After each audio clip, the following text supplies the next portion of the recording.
Buonasera dalla redazione del TG10, i titoli e gli argomenti che tratteremo in questa edizione del nostro telegiornale. Per sapere il nome del candidato bisognerà attendere che i leader del centrodestra perfezionino l'accordo raggiunto ieri ad Arcore. Indiscrezioni sul nome della Santelli, ma l'interessata frena. L'assessore al welfare lascia la giunta Oliverio, presentata questa mattina la lettera di dimissioni.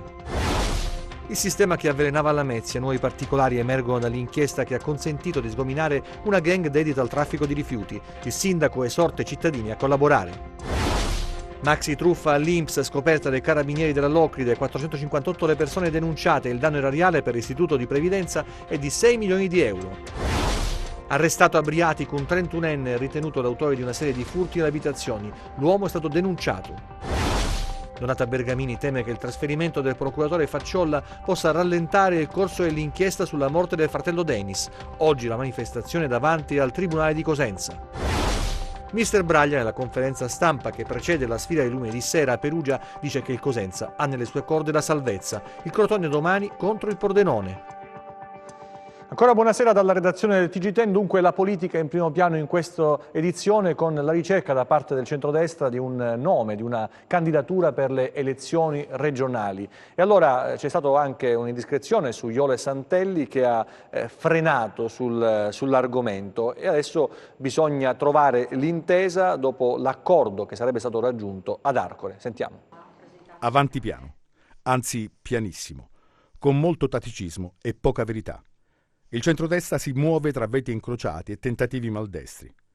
Così accade che finanche Jole Santelli, nel tentativo di creare problemi all'asse occhiuto Santelli appunto, piazzano la coordinatrice in poll quale candidata. La parlamentare, che conosce come funziona il meccanismo, ha da subito preso le distanze del tipo «non è questa la soluzione». È certo che si tenteranno anche altre strade, ma lungo il percorso che conduce al 26 gennaio c'è un macigno che si chiama Mario Chiuto.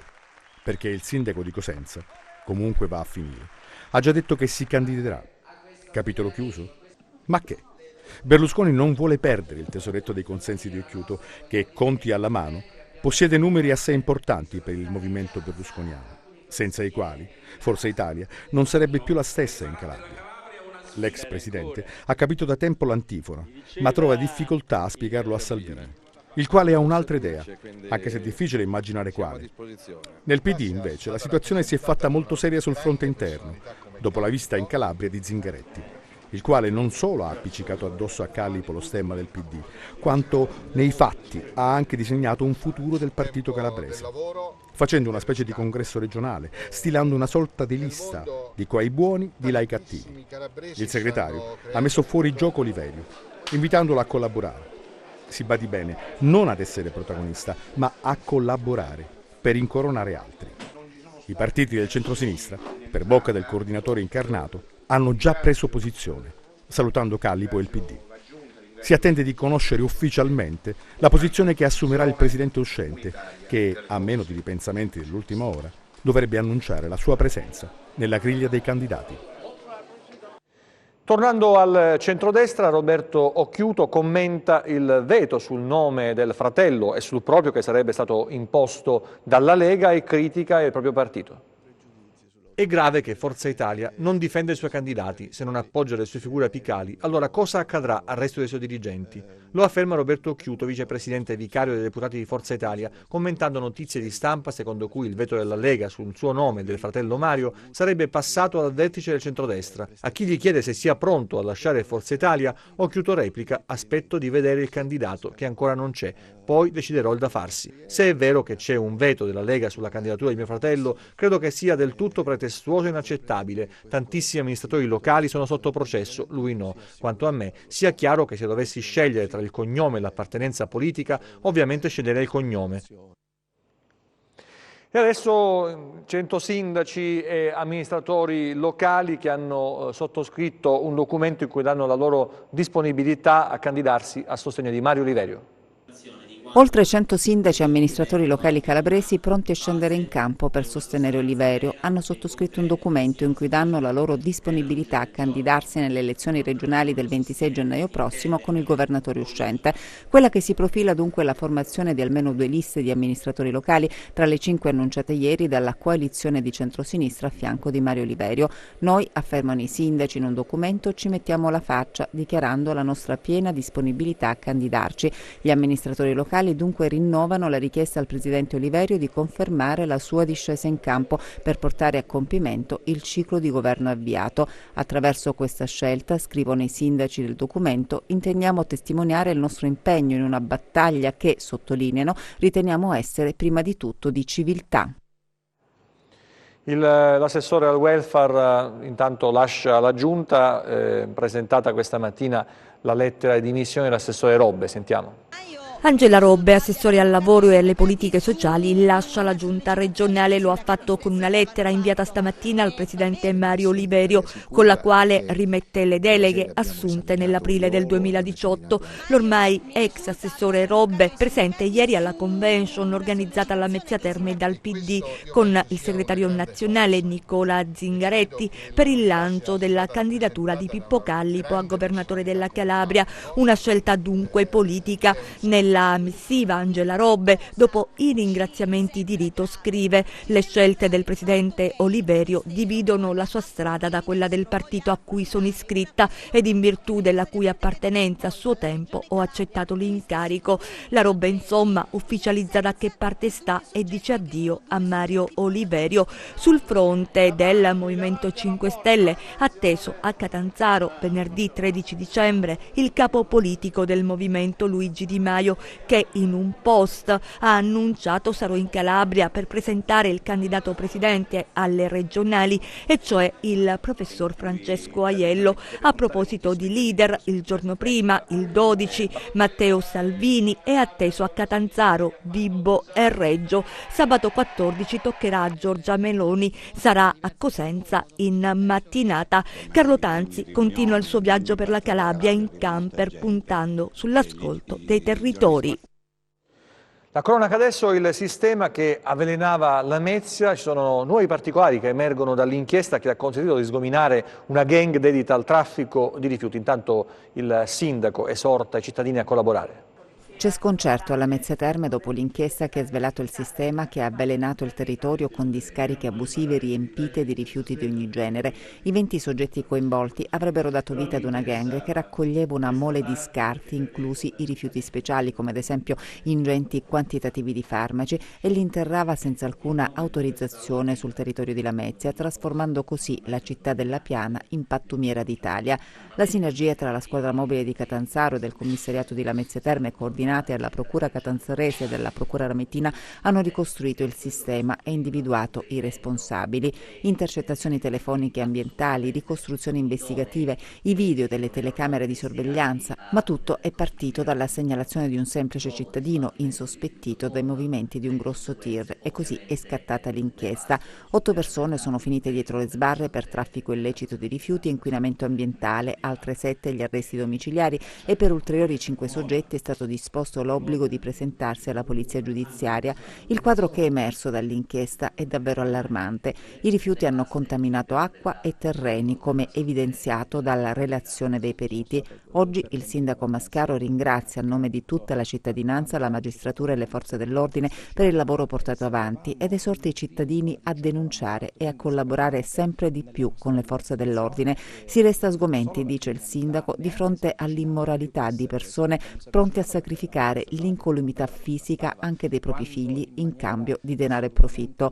E di biechi fini di profitto parla anche il procuratore aggiunto di Catanzaro, Vincenzo Capomolla. Diciamo che lo scopo è uno scopo di lucro, sostanzialmente. Oltre ad acquisire, diciamo così, i prezzi corrisposti dalle imprese che avevano necessità, che producevano i rifiuti e avevano necessità di smaltirli, le aziende che organizzavano lo smaltimento dei rifiuti con questa modalità illecita di cui si è detto, determinavano un risparmio nei costi di produzione estremamente alto e costituivano questi due profili appunto lo scopo lucrativo per il quale questa attività veniva posta in essere. Rimane alta l'attenzione degli inquirenti per contrastare i reati ambientali. E non solo per quanto riguarda il campo di località Scordovillo e i roghi e i fumi tossici sprigionati da essi, quanto piuttosto fenomeni di vero e proprio inquinamento ambientale dovuti, come nel caso di specie, all'interramento illecito di grossi quantitativi di rifiuti anche pericolosi. E le indagini nell'Ametino non si fermano qui.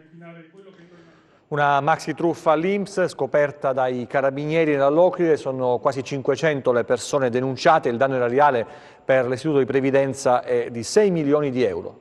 In 458 sono stati denunciati nella Locride dai carabinieri di San Luca. L'accusa è di truffa ai danni dell'INPS, quasi 2 anni di indagini per i militari, le verifiche avviate nel 2017 basate sul controllo certosino dei documenti e dunque con il fattivo supporto delle sedi INPS di Reggio Calabria e Crotone hanno accertato rapporti di lavoro fittizi in favore di falsi braccianti. Il danno erariale per l'istituto di previdenza è pari a 6 milioni di euro. Dalle attività svolte dagli uomini dell'Arma è emerso inoltre che una parte delle persone coinvolte nell'indagine appartengono a famiglie legate alla criminalità. Tra le persone denunciate 12 imprenditori agricoli che dovranno rispondere, oltre che di truffa aggravata, di falsità ideologica commessa in atto pubblico e falsità in scrittura privata. Dai servizi di osservazione, pedinamento e controllo dei carabinieri sarebbero emerse le condotte illecite. Le somme illegalmente percepite dall'INPS hanno riguardato indennità relative a malattia, disoccupazione e maternità. Non è la prima volta che accade, un reato diffuso che testimonia un distorto senso dello Stato. Altre notizie, altri fatti nei nostri 100 secondi di cronaca, vediamo.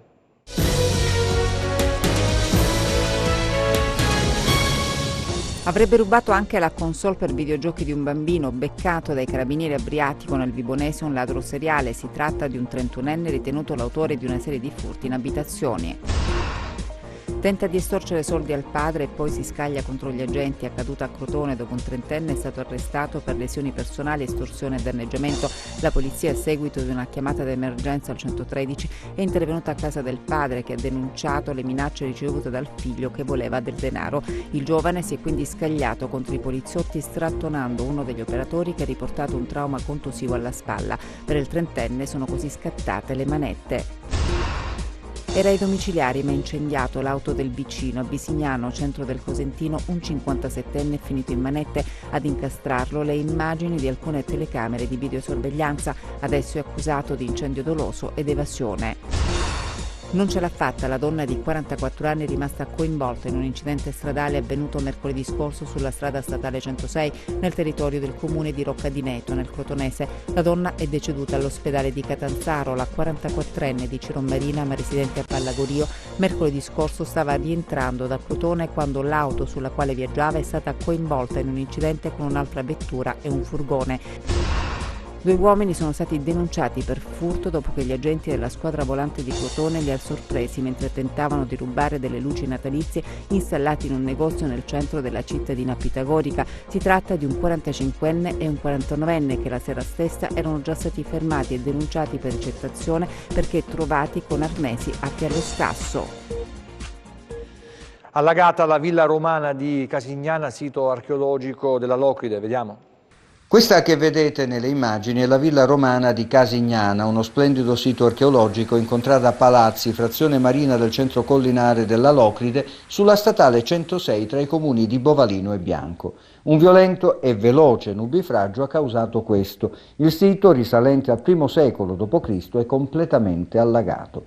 L'acqua copre quella che è la caratteristica principale della struttura, un grande complesso di mosaici pavimentali di epoca appunto romana. L'episodio dell'allagamento ripropone il problema della tenuta del territorio. A provocare questo danno non è stata tanto la pioggia direttamente caduta sulla villa, ma la non resistenza del territorio circostante e la piccola esondazione di corsi d'acqua vicini. Il rischio che l'acqua possa pregiudicare la bellezza del pavimento è concreto. Ovviamente sovrintendenza e comune sono intervenuti e stanno con attenzione procedendo ad asciugare l'aria.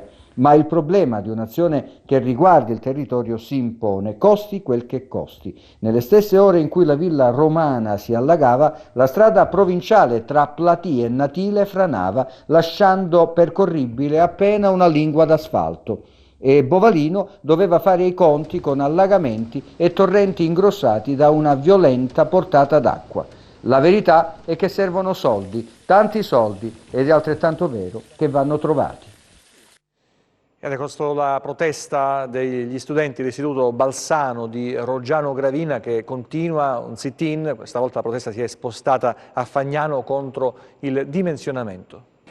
Prosegue la protesta degli studenti dell'Istituto di Istruzione Superiore Balsano di Roggiano Gravina, che questa mattina con striscioni e slogan hanno inscenato un sit-in davanti ai cancelli dell'Istituto Tecnico di Fagnano Castello. Hanno deciso di manifestare tutto il loro disappunto sulla delicata questione del dimensionamento scolastico per l'anno 2020-2021 che porterebbe l'istituto a perdere la propria autonomia. Rivendicano il ruolo fondamentale che la scuola svolge sull'intero territorio. Solo ieri docenti, alunni e dirigenti insieme alla comunità hanno redatto un documento raccogliendo centinaia di firme che hanno fatto recapitare al presidente della provincia Franco Iacucci e all'istituto scolastico regionale per scongiurare lo spettro del dimensionamento scolastico. Vedremo nelle prossime ore cosa accadrà. Nel frattempo i ragazzi hanno deciso di disertare le lezioni.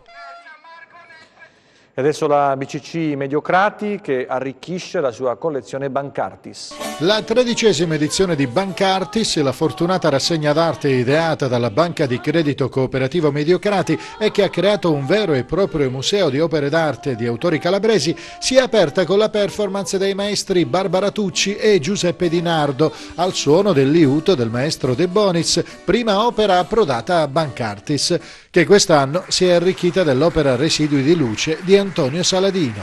È uno scultore che è di Lamezia, un altro valore calabrese, perché Bancartis, come sappiamo e come abbiamo avuto modo di dire sempre, è una collezione che valorizza l'arte calabrese. Il mio lavoro consiste nel simulare un reperto archeologico senza testa, senza braccia, quindi non si sa diciamo, qual è l'identità chiara di questo oggetto, e io con il mio intervento, scavando, faccio uno scavo nello scavo, e tutte queste aperture che si vedono sull'opera non sono altro che diciamo, quello spazio che si ritaglia l'artista per intervenire con il proprio pensiero.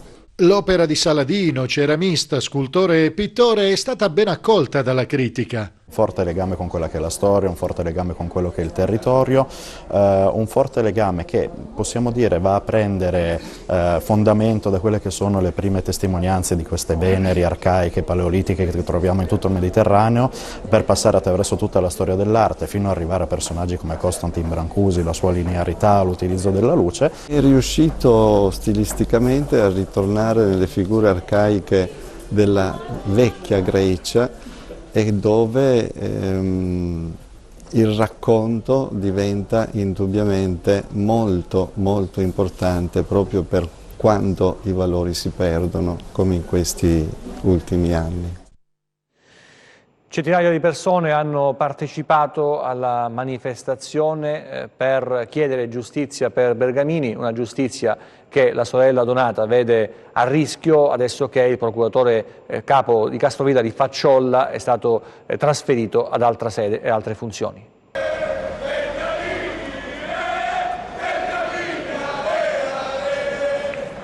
C'è Donata Bergamini davanti al Tribunale di Cosenza, insieme ad un centinaio di tifosi che intonano cori e slogan per chiedere ancora una volta che non si spengano i riflettori sulla morte di Denis. È proprio qui, su queste gradinate, che in un dicembre di tanti anni fa tutto è ricominciato, proprio da una manifestazione come questa, quando il caso Bergamini sembrava ormai del tutto chiuso. L'affetto dei sostenitori rossoblù, la voglia di giustizia, la caparbietà di Donata, dei familiari e dei legali hanno risvegliato le coscienze, trovando il supporto della magistratura che ha riaperto le indagini. La sorella del calciatore adesso è preoccupata, teme che il trasferimento del procuratore capo Facciolla dal Tribunale di Castrovillari possa incidere negativamente sul corso dell'inchiesta, giunta in una fase cruciale.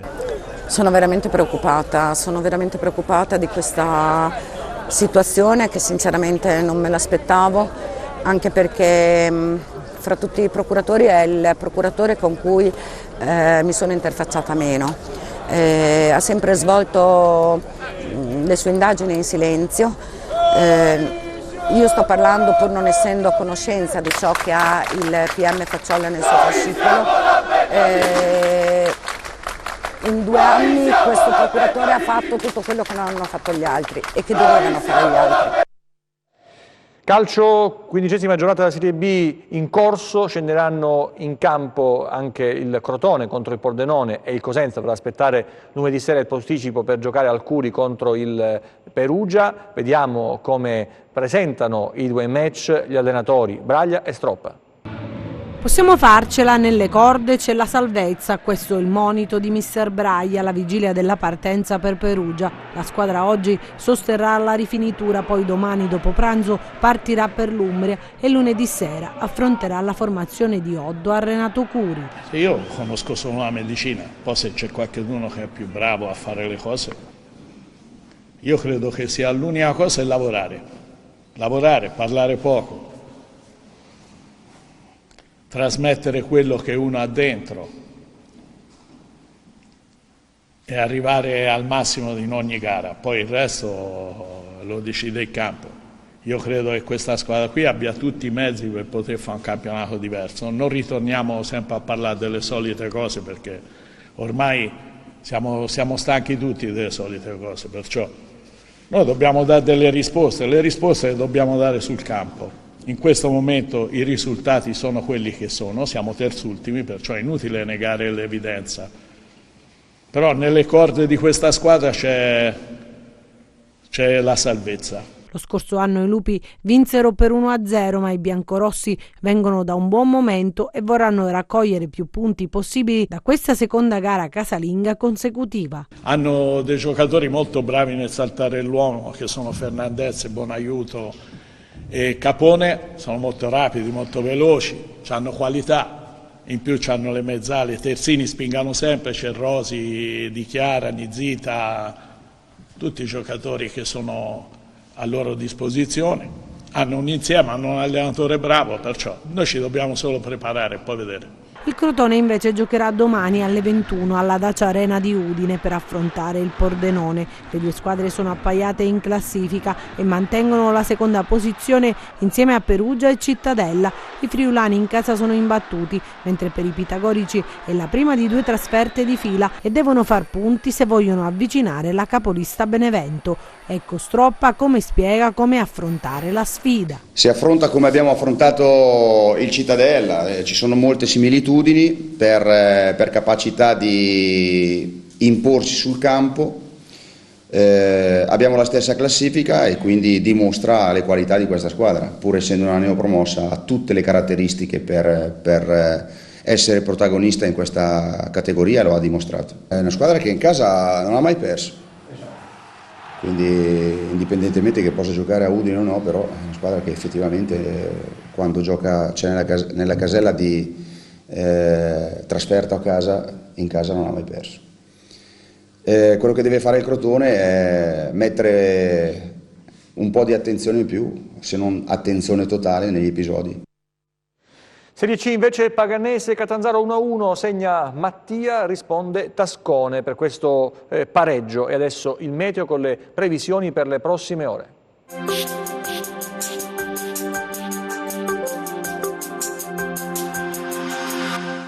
Graduale miglioramento del tempo per il fine settimana, seppur non mancherà dell'instabilità localizzata, soprattutto a carico dei versanti tirrenici. Domani locali piovaschi con addensamenti sparsi sulla costa tirrenica, generalmente poco nuvoloso altrove. Analizziamo lo stato di mari e venti, domani mari generalmente poco mossi, con venti deboli sempre dai quadranti occidentali. Prima di salutarci vi ricordo il nostro sito web www.meteoincalabria.com e la nostra pagina Facebook Meteo in Calabria. TG che finisce qui, ci vediamo nelle prossime edizioni, grazie per la vostra attenzione, arrivederci, buona serata e anche buon weekend.